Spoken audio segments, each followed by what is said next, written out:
Open up the champagne, pop. It's my house, come on, turn it up. Hear a knock on the door and the night begins. Cause we've done this before, so you come on in. Make yourself at my home, tell me where you been. Pour yourself something cold, baby, cheers to this. Sometimes you gotta stay in, and you know where I live. Yeah, you know what we is. Sometimes you gotta stay in. Welcome to my house, baby, take control now. We can't even slow down. We don't have to go a while. Welcome to my house, play that music too loud. Show me what you do now. We don't have to go a while.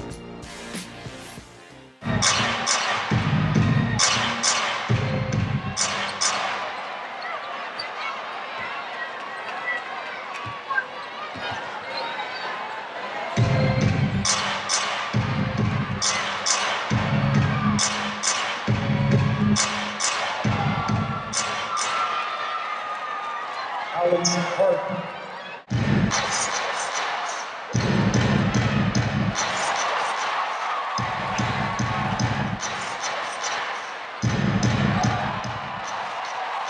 Carson.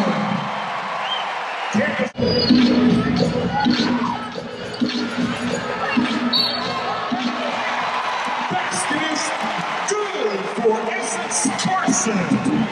All right, here we go.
Offensive foul, number 3, Diana.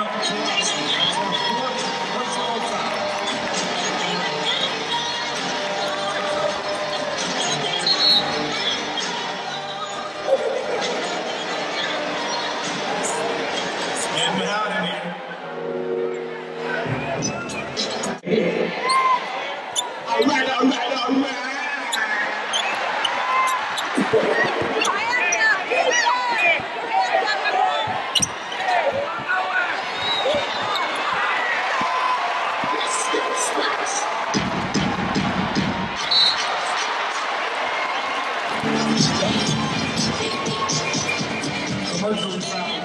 Come on, y'all!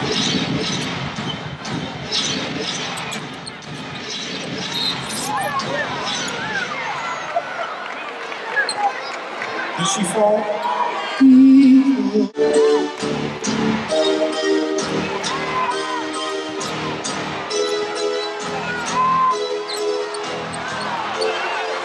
Taurasi.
New school, sing this. You used to call me on my cell phone.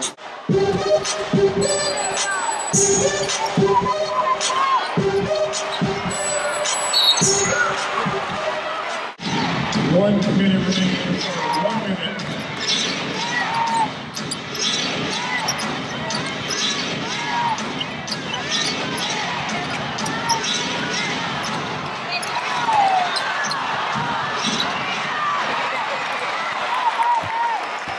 Everybody on your feet. Stand to the end of the quarter. Everybody up.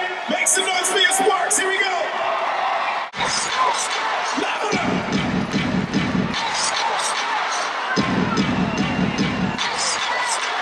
Real loud defense. Here we go. Defense.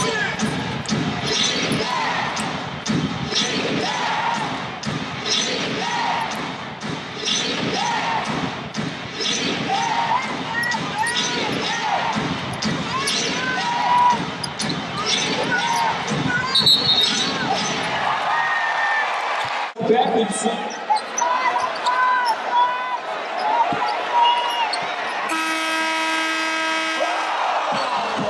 And that'll do it for the third period of play. At the end of 3, it's your Sparks 61, Phoenix 54.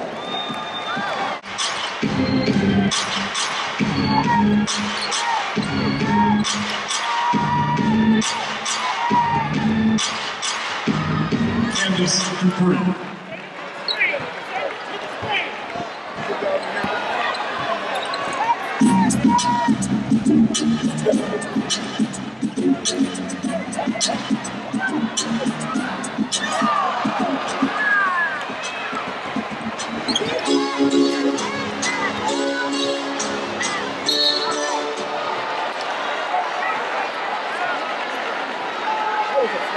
Foul on number 12, Chelsea Gray.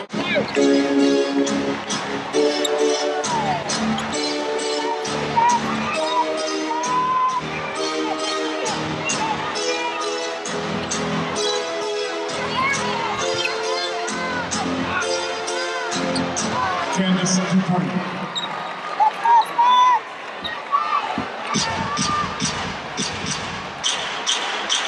Let's go.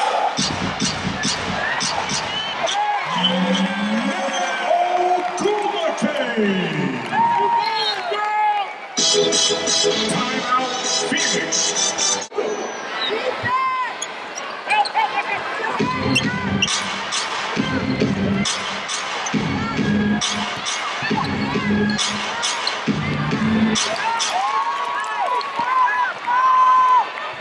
Let's go.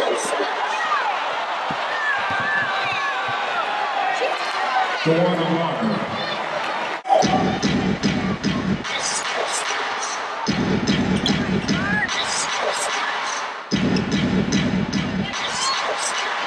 Nneka Ogwumike, assist Toliver.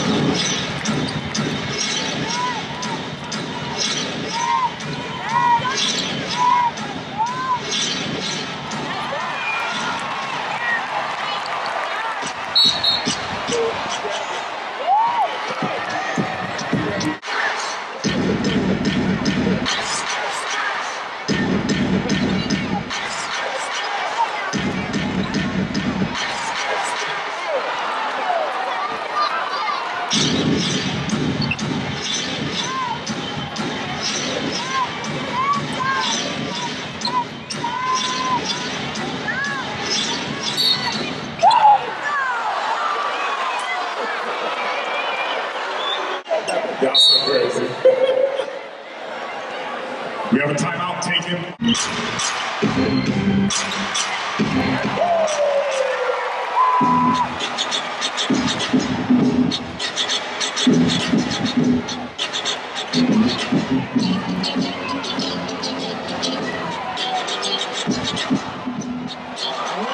Carson.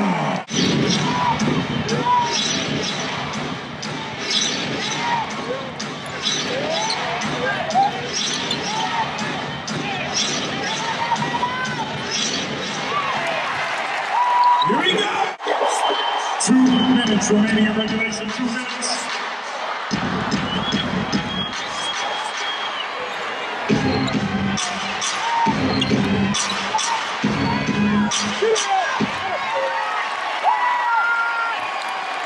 Oh, we getting there.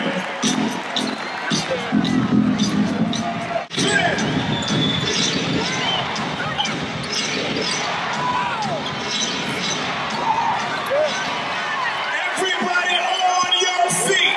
Everybody on your feet. 20 seconds. You know you make me wanna.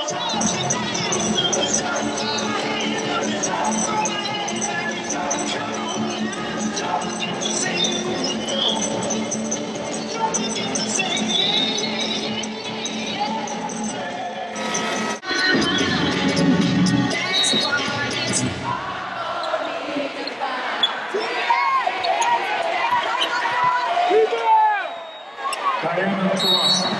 Timeout, Los Santos.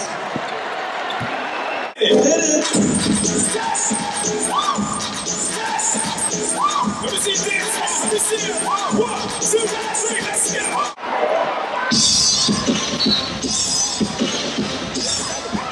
Too early.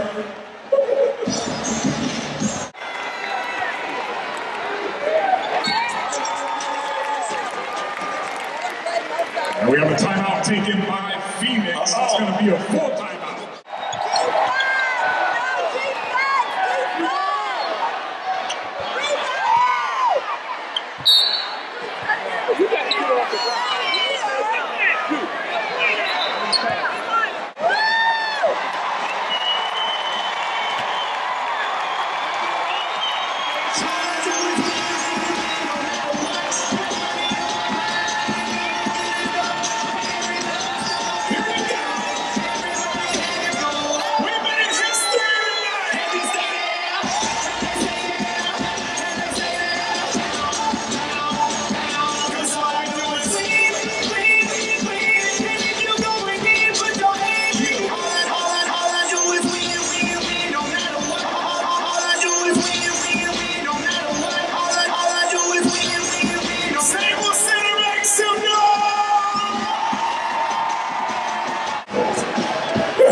First, I'm going to say that to you. This was a 6-point victory, but it had every single ingredient. And speaking with Alana Beard, a very historic game as a member of the Sparks. Now 11-0, the best start ever, but looming right ahead, of course, the Minnesota Lynx is going to be a match of the Titans. Your thoughts on first winning the big game tonight? Yeah. Obviously, every game is a big game for us because we have a goal in mind. And we have a destination we want to reach. So every single time we step out on the court, it's a big game for us. I thought the team did a great job of just grinding it out, getting stops when we needed to get stops, and staying together. This was really a very good matchup offensively because you're both in the top 10 of at least the scoring averages of both teams in the WNBA. But you know, you had your objectives, your game plan was set together with Coach Auger, and the team carried it out. Yeah, I think that's our goal every single night, is to play to the scout. You know, we have coaches who spend a huge amount of time putting together scouts and watching videos, so it's up to the players to, you know, take it out on the court and execute it, and we did tonight.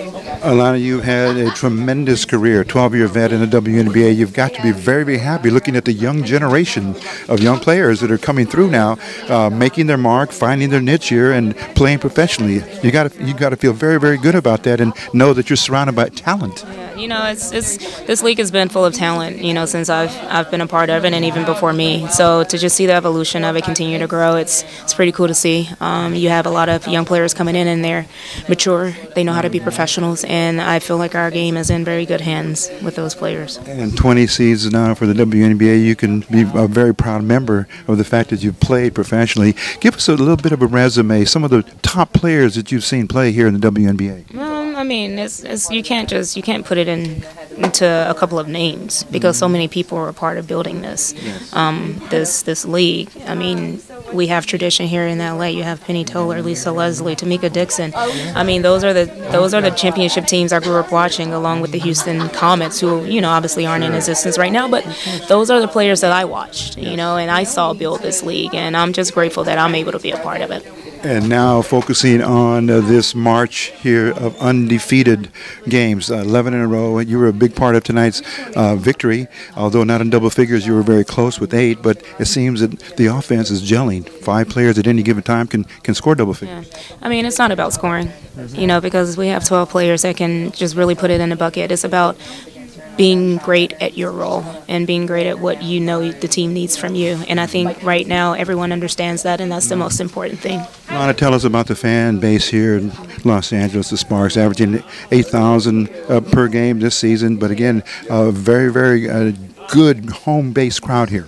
I said it before the game when I addressed the crowd. I thank them every single night for coming out and supporting us.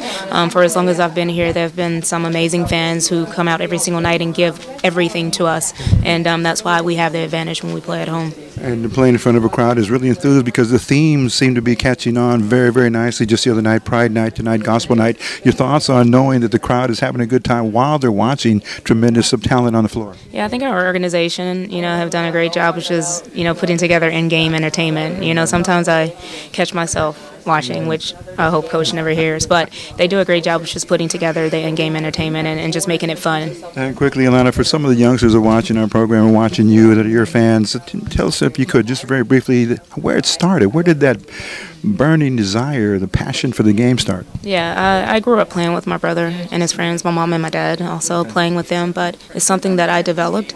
Obviously, my parents instilled a work ethic into me at a very young age, and I knew that if I wanted this and if I loved it, I had to work for it. And that's what I did from the very get-go. I took no days off.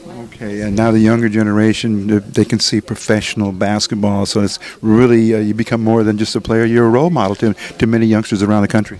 Yeah, I mean, that's something that I do take pride in. A lot of athletes say that they don't want to be role models, but the reality is you are, because kids look up to you. They want to be where you are. So it's up to you as a professional to hold yourself to high standards, because younger kids are watching. Last topic here real quick. I know you can enjoy the victory over the weekend, but Tuesday, a huge matchup with Minnesota. Your thoughts on preparation for that? I mean, obviously they're defending champions, so we got to prepare. We got to come in with a mental focus, a mental toughness that we haven't seen before, and stick to the game plan. Alana Beard, we want to thank you all right. for taking the time. Thank you. Okay, all right. We're going to continue on here with more interviews in the locker room here with the Sparks' big victory, 77-71 over the Phoenix Mercury. We'll be right back with East LA Sports Scene. Okay, speaking with Candace Parker, one of the anchors. We want to look at a triad, so to speak. You, Kristi, and Nneka are carrying this team, but it's infectious. We've seen your play just really inspiring the other players that come in off the bench, and it's really been a team effort to be where you are. Your thoughts on 11-0? I think I'm excited to be a part of this team, obviously. I think in any given night, anybody's capable of stepping up and making big plays, and that's what's so special about us. You can't really key in on anybody because everybody's capable of doing big things. You are treating the fans here in Los Angeles and across the country to a multi-dimensional team. We're seeing basically everything in the repertoire. Good defense along with good offense. And your thoughts on just being, as they would say, the glue that keeps everything and the motor that's driving the team? I think it's just being consistent. That's what I try to do. Just come out, be consistent every night, and bring energy. And I think our team isn't one-dimensional, and I think that's what's so special about us. We have great team chemistry on and off the court, and it shows. And in a tight ball game, right there at the end, just taking care of the ball, taking care of business, a big block at the end, under the basket by, I think it was Nneka. Huge, big play. After that, it was just a question of waiting things out and running the clock out. Your thoughts or what Coach Auger's strategies during that timeout? I think our defense carried us home, obviously, down the stretch. We got some key stops, and we're able to kind of stay in it. I'd like us to execute a little bit better down the stretch. We didn't really score in the half court in the last 2 minutes or so. So I would like us to kind of focus on that and get a little bit better. And looking to your younger teammates, Essence Carson, getting some timely baskets along with Chelsea Gray. Your thoughts on their contribution? Essence played extremely well. Chelsea's played well all year. She's been a key sixth man for us, and we're deep, and I think that's what's special. Candace Parker, congratulations. Thank you so much. We'll see you next time. Okay, we'll be right back. Okay. I think we played well down the stretch in regards to using clock at the offensive end. We didn't turn the ball over. We did get to the free throw line a little bit, hit a couple good shots, had a couple good drives, got some stops. It was a challenge for us to keep them off the free throw line, though. There was quite a difference there, and we got to figure out how to at least try to get that balanced out next time we play. Coach, let's talk about winning streaks. And I know you mentioned you don't downplay it, but you appreciate it, and then you gestate it, and then you use it to your advantage as a tool to keep the players motivated and looking forward to the next opponent. But league-wise, WNBA, this is huge. 2 teams, Minnesota, LA, undefeated. Let's talk about that and what you think this means for the league itself in terms of fan appreciation and more fans coming out. Well, if it brings attention to the league that way and to the league itself, and I think it's a positive. We're not going to talk about records, their record or our record. We're just going to talk about who our opponent and what we have to do to play against them, what we think we have to do, and be open-minded enough to make adjustments. But if this helps bring attention to our team or to the league, then it's all good. Hey, Coach, looking at tonight's game, Griner, she was a very, very iffy player tonight due to foul trouble, and you capitalized on that. Any advice to the team during timeouts and at halftime? No, we just wanted to be aggressive at the rim, take things to the rim, be aggressive, make her defend, make them all defend. And, she got in foul trouble, but we hadn't, Nneka got in foul trouble for us too, so it was sort of a give and take right there. But we're happy with how we played because we showed some resiliency, and we showed some just some mental toughness. And you're going to have games like that in this league, especially when you get farther down into the playoffs and things like that. And you got to be very pleased with your bench play. Always when they come in, they deliver, whether it's on offense or defense. But Chelsea Gray and Jantel Lavender, huge contributions tonight. Yeah, Chelsea, Jantel, Anna, and they all really helped us. They gave us great minutes, and we're stronger this year from that area as well. Okay. Thank you, Coach. Good luck. Thank you. Thanks a lot. Okay. Thanks.